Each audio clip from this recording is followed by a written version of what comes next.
Lovely. Laramie. Safety fourth.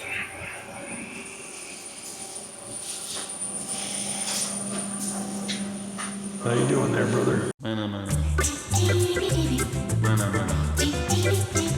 Hello there, Patrick, Paul Component Engineering. I'm here to talk about a little quality of life process improvement we've made in the last year in the shop. Thank you, Paul. But this is a coolant dosing station. Basically, we have to fill coolant. Coolant goes in the machines. It's a cutting fluid. It serves three purposes. If you can name them, leave it in the comments. But basically, we can press this button, and then it mixes the coolant for us. So it's a water-based coolant, Hankster first, where water and coolant come together, get mixed into the correct concentration.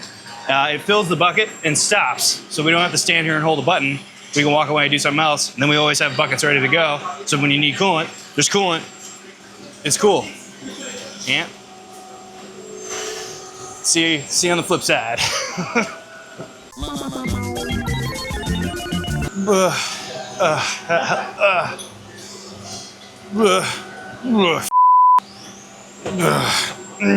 Let me dump one of these buckets.